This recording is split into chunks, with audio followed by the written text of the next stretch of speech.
friends, it's time to talk about everything that I read in July. I had a very up and down July. Things have been a little crazy recently, as you all know, but I did manage to read 13 things. Pretty much all of those were in the first 2 weeks of the month because I was reading like a book a day for a while there, and then the last 2 weeks of the month I read one thing. But that's okay. We're gonna chat about all of it together. Also prepare yourselves because I am gonna get emotional about Fourth Wing and I will not apologize for it. Okay, so the first thing that I read in July was Witch King by Martha Wells. I was really excited to pick this one up because I absolutely love the Murderbot Diaries series. I haven't read anything else by Martha Wells and I really wanted to pick up her fantasy. I've been really loving fantasy this year. I really did enjoy this book. I don't think I enjoyed it as much as Murderbot, but I think the setup of this, like, it could be a series and I would definitely read a sequel if one came out. I think the only critique I have of Martha Wells' writing is that sometimes I am wildly confused because she tends to kind of drop you in the middle of action and let you figure things out on the way, which means that her books are never info dumpy, and I do really like that about them.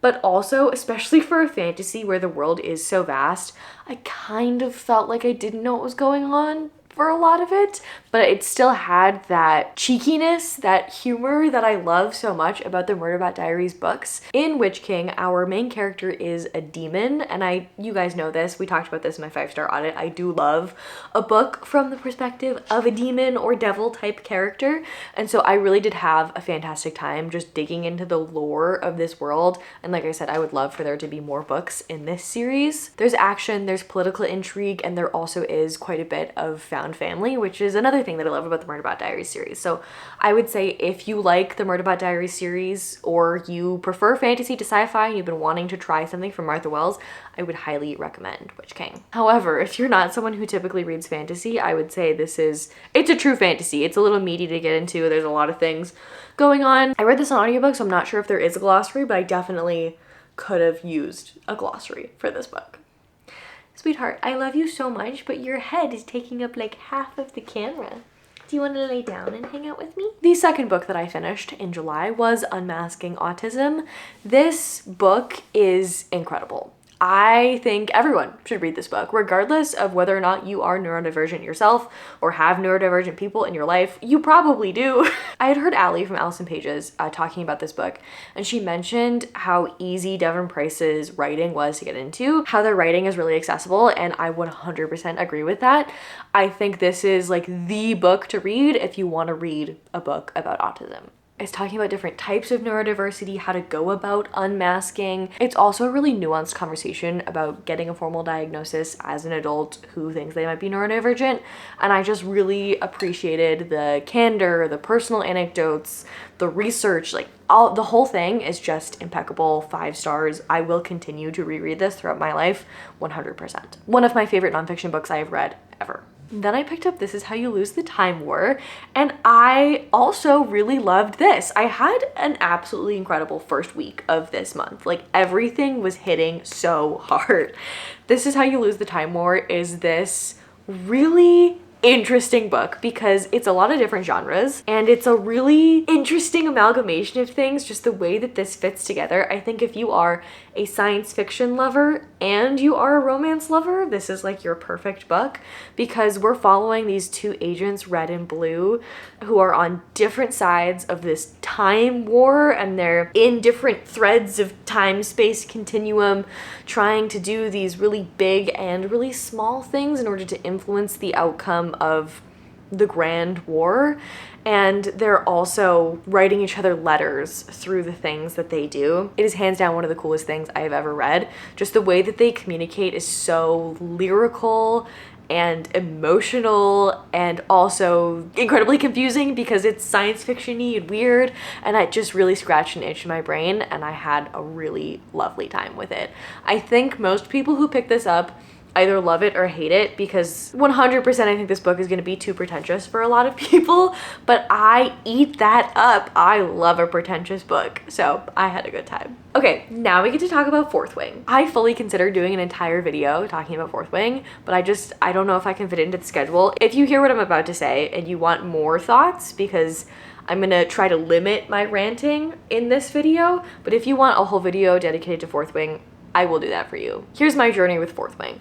I saw it blow up on TikTok. I went, I don't think that's a book for me. I'm not usually a romance fantasy girly. So I said, I'm not gonna pick that up. I don't pick up books that I don't think I'm gonna like just because they're popular. That's not something I will ever do. I learned my lesson when I picked up the Atlas 6 and I knew it wasn't gonna be for me, and it wasn't for me, and I'm not doing that again. So I said no thank you to Fourth Wing. Then I saw everyone hating on this book and saying how it was awful and whatever, and I was like, okay, now I'm super not gonna pick that up. And then I heard a bunch of people that I have very similar reading tastes to read this book and really enjoy it and say, okay, this is not the greatest piece of literature you'll ever read, but it is a good fun time. And at the moment, I was wanting a good fun time. I was about to go into Summerween, read a bunch of scary things, and I thought, you know what I need right now? I need some dragony romance. I need a fun time. So I picked up the book.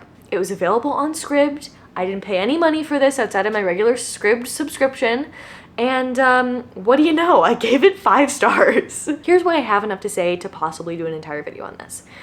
I think some of the criticisms of this book are so valid. I think they're so valid.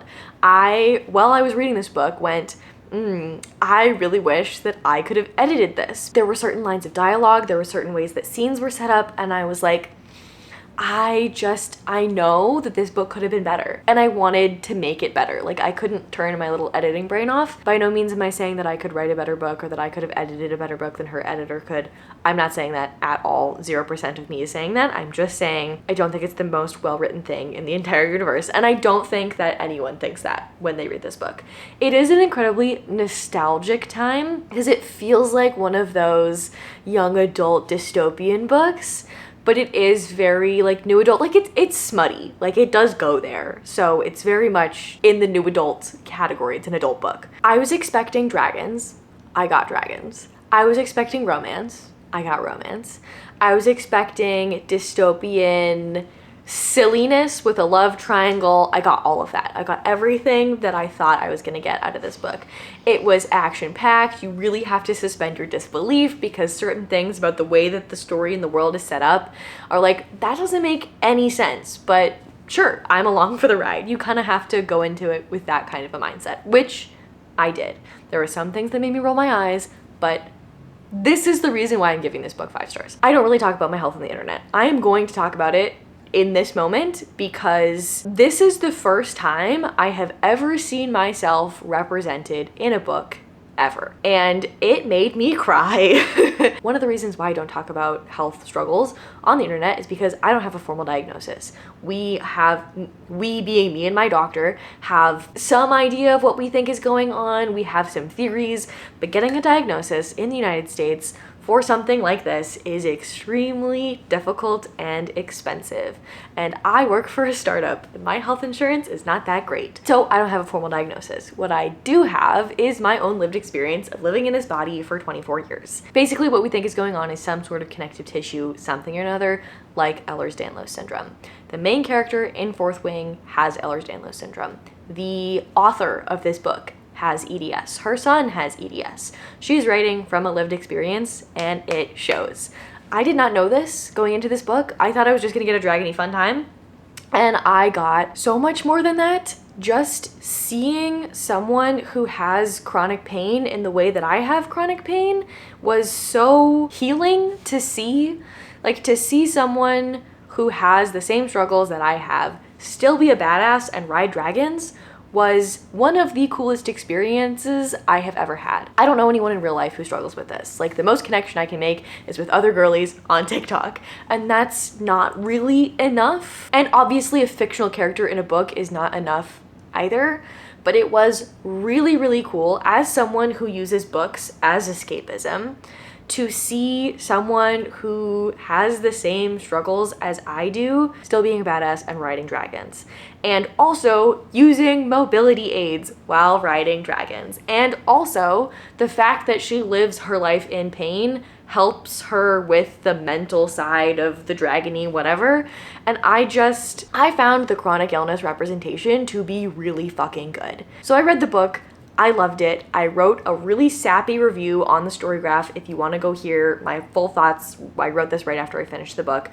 I'm now coming to you almost a month later, so if you want to hear more thoughts, go see that review. If you want me to make an entire video about it, I will. But the last thing that I will say is I've been seeing a lot of people post videos about not liking this book. It is 100% okay to not like this book. I totally get it. It's not for everyone. And I personally wasn't even going to read it. And I'm really, really glad that I did, because I didn't know how much I needed to see that representation. The last thing I will say on this, I don't typically watch videos or reviews of books that I know are going to be people not liking a book that I liked. That's not fun for me. I don't want to watch someone hate on something that I genuinely enjoyed. That doesn't seem fun to me. I don't do that. That's also why I don't create a lot of negative content. I know it gets more clicks. I know it gets more views. I don't want to participate. But they're everywhere. I cannot escape them. For this book in particular, it's just, it comes up on my feed. My TV plays it next after I'm watching a different video. Like, the videos shitting on this book are so prevalent that I could not avoid them. You know what? I got a little curious. I wanted to know if it was just the same old, or like what people had a problem with. So many people's thoughts and concerns, 100% I get. But I also think that some of the takes are bad takes. And I just want to say that as someone who also holds the identities that our main character has, because I think the things that people are making fun of her for are just making me a little bit heated. And I would like to defend Violet Sorrengail. Is that her name? Violet Sorrengail. I would like to defend her. This is why representation matters, because the more that we see people who have differences to us, the more we can understand them, and then we can be better people. If we know better, we can do better. People have been so up in arms about the fact that Violet repeats facts to herself when she is in high stress situations. And I just need to come on here and say, Violet Sorrengail is very neurodivergent coded. The author has come out to say that Violet Sorrengail does in fact have EDS. EDS and neurodiversity have a super high comorbidity, and it's very, very common to see people with EDS have some sort of neurodiversity. And I think that a lot of the things that people are hating on Violet for are just a result of her being neurodiverse. And I just want to put that out there. Her special interest being the history of the country and the world that we are in is very convenient for the plot. It does get a little info dumpy. Her reciting those facts is just her way of calming down, and I don't think we need to be so heated about it. I really did appreciate the ways in which she put in so much work and effort to do the things that would make her feel better in her body. Like, one of the best things you can do for EDS is to build muscle mass so that your joints don't pop out of place. She does that in the book, and that was really inspiring for me to like see someone doing that. If Little Miss Girly in Dragon College can do this, like, maybe I can do this too. And now look at me. I've been working out more and building more muscle mass, and it's only been about a month, but I'm sticking with it. Hopefully that will mean that my joints will hurt less. That's a good thing. She also still uses mobility aids. She also still has things that come up. I think the representation was really well done in here, and I wish more people were talking about it, because I have heard very, very few people talking about it. I did not know this going into the book. I had to go and Google and look on TikTok because I was shocked. I was like, this girl, exactly the things that I am feeling, this woman is feeling. Like, she has to have a connective tissue disorder. And I looked it up, and sure enough. So here I am talking about it, and I've probably been talking about this for way too long, so we're gonna move on. But if you want to hear more thoughts, let me know in the comments and I will make a video about it. Then it was Summerween, and I read a bunch of spooky, scary skeleton books, starting with The Book of the Most Precious Substance, which is a book about a book of occult sex magic, and it is as absurd and funny and also dark as you think it's going to be. I had a really good time. I vlogged my entire Summerween experience, so if you want to hear more in-depth thoughts, I will link all of those videos in the description and in the cards. But just know that this is, it's a short, over-the-top, thrillery type book that's got a lot of magic in it, and it is very absurd with the amount of fluids that are present in this book, and I had a good time. Then I read Something in the Water by Catherine Steadman. This was my first Catherine Steadman, and I really, really enjoyed this. I don't typically love a domestic thriller, and this book does really center a husband and wife. We're following them earlier in their relationship as they're about to get married. We follow them on their honeymoon.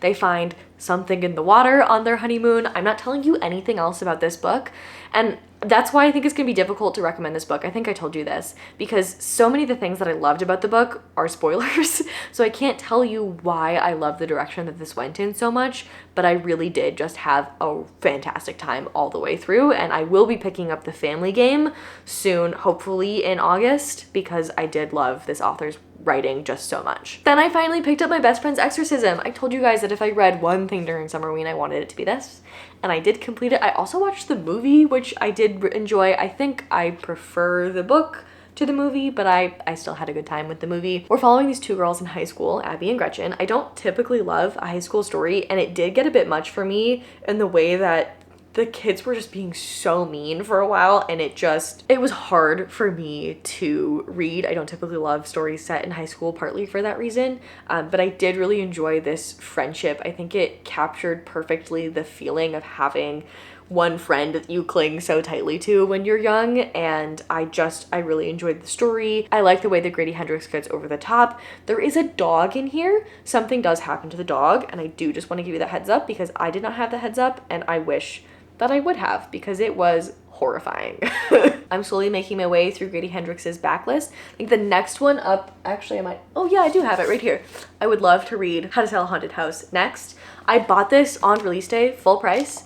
And then I read just a couple of pages of it and realized that the central theme was about your parents dying, and then I put it down because that's terrifying. So I will read that later, but this was a win for now. Okay, then I picked up The Haunting of Ashburn House.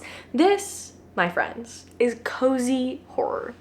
When I first heard the term cozy horror, someone in my comment section said, "Oh, I love Darcy Coates. She writes great cozy horror." And I said, cozy horror? I love an oxymoron. How? Can you explain more about what cozy horror is? I really wanted to love this book because the idea of cozy horror right up my alley, right? I love T. Kingfisher. I feel like I did some research after I read this, and it seems like the three people who write cozy horror are T. Kingfisher, Darcy Coates, and Rachel Harrison. I now have read from T. Kingfisher and Darcy Coates. I have not read from Rachel Harrison yet, but I will be doing that next month. Unfortunately, did not like this book. It felt like cozy mystery meets gory horror. And my least favorite thing about horror books is the gore, and my least favorite thing about cozy mystery books were the things that were in this book. Like, it's a small town, people are like judging our main character, she's like starting over, the dialogue's pretty cheesy. I didn't love that setup. And then I also didn't love the horror. Like, I was bored when there was no horror, but then when there was horror, it was gross. I like horror that has something to say, and it didn't work for me. But I do really love T. Kingfisher's horror, and people have said to me that that is cozy, and I kind of see where they're coming from because I think T. Kingfisher does inject a lot of humor into her horror books, and that's something that I really do love about them. Here's what I'll say right now. I would love to give Darcy Coates another chance. If you love this author, please put in the comments what your favorite book is by her, and then I would love to try again and pick up another one of her books, but this one unfortunately did not work for me.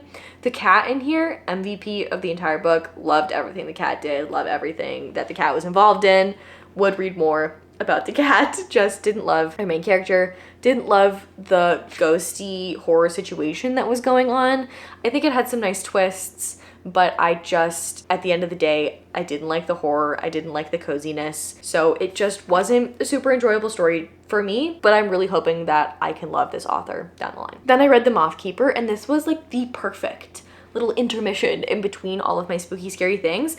This takes place mostly at night with our main character, who is a moth keeper, and their job is to just go around and basically be a shepherd to all of these magical moths who pollinate this magical tree, and it is just a magical time, and I loved it a lot. It's nocturnal, so it fit very well into Summerween, but was also very cozy. I love this author, Kay O'Neill. I think they write absolutely incredible graphic novels. I really loved the Tea Dragon Society by them, and I really want to pick up Aquacorn Cove. I don't quite know how to pronounce that, but that's next on my list of graphic novels by this author because I just want to read all of their work. I think it's fantastic. Let me show you some of the lovely art. Ooh, look at this. How freaking stunning. Love.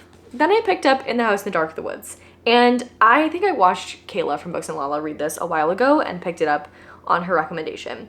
Here's what I'm going to say. This is exactly what she said. Look at the cover of this book.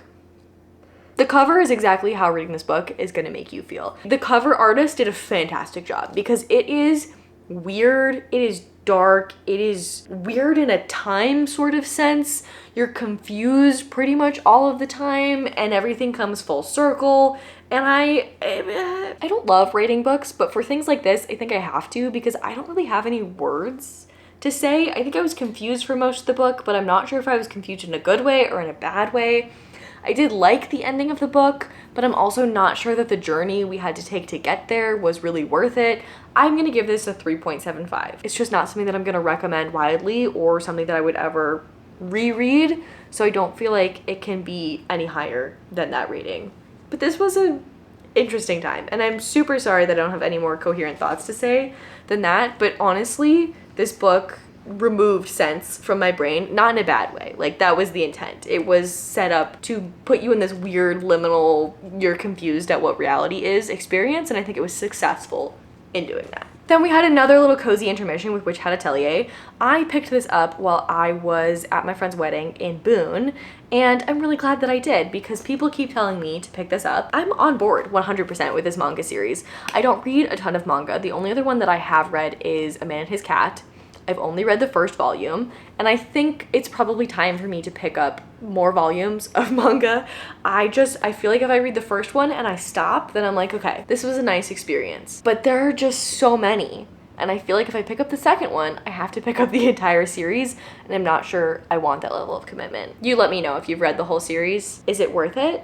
Should I keep going? I feel like I'm gonna have to. Even if I just read like 2 of them a year and I just keep going, and I, you know, they're little. I could definitely reread as I go. We're following this girl. This is a world in which magic does exist and we have witches, and she really wanted to be a witch when she was little, but her mother told her the like general idea is that you can't become a witch, you have to be born a witch. She ends up encountering this man who is a witch in her family's shop, and he's really impressed by how like steadily she is like going about her work tasks, and she ends up being his apprentice and becoming a witch, and it's a very cute story. I really liked the direction that this went. I really liked how self-sufficient she was, but also still very much a kid doing silly kid things, and I would be very happy to pick up the second volume. I feel like the ending of this did a nice job of wrapping up the story that we had and then setting up volume 2.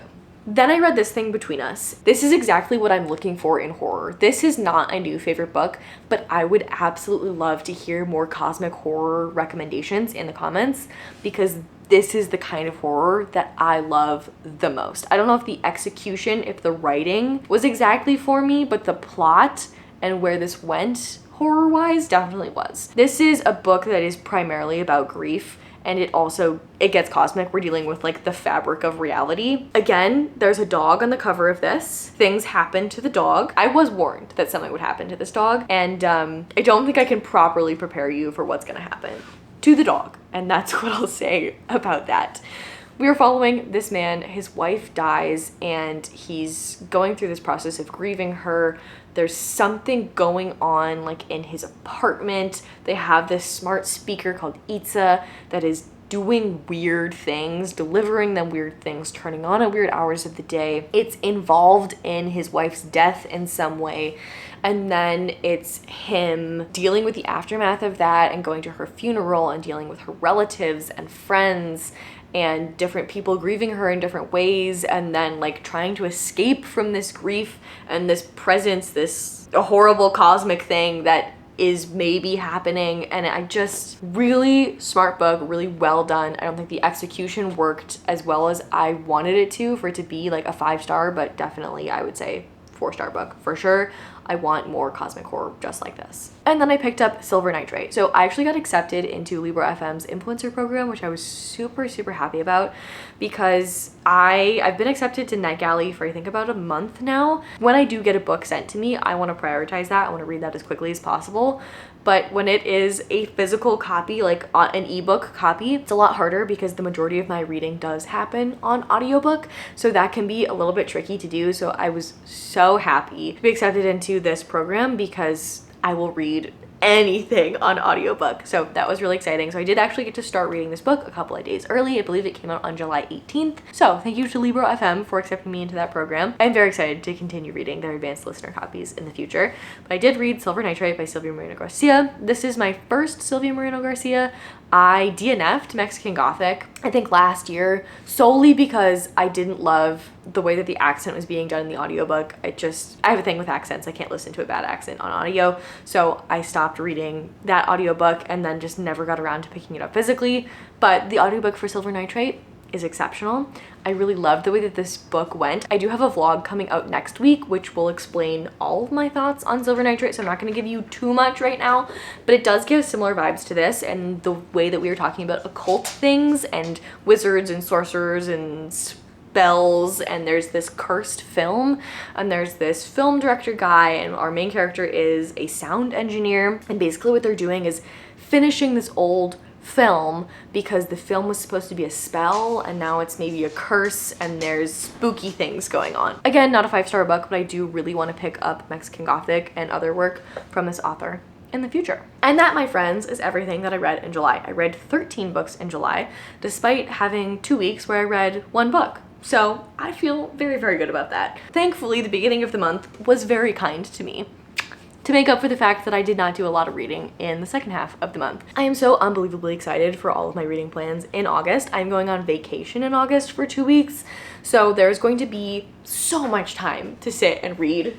So many things that I'm excited about. If you haven't seen my August TBR, I just posted that on Wednesday, so you can go watch that if you want to see what I'm reading next. I would love to hear what you read in the month of July. Let me know if you have any thoughts, feelings, opinions on anything that I read this month. I would love to chat in the comments, and please let me know if you want more thoughts on Fourth Wing. I ranted for quite a long time in this video, so maybe you've heard everything that you want to hear, but curious to know if your thoughts differ from mine. We can respectfully disagree in the comments. Love you all. I post every Sunday at 11 a.m. Eastern, so I will see you next time. Next Sunday is going to be the vlog, which gives you all of the juicy details about what's been going on in my life over the past couple of weeks. So stay tuned. I will see you then. Goodbye.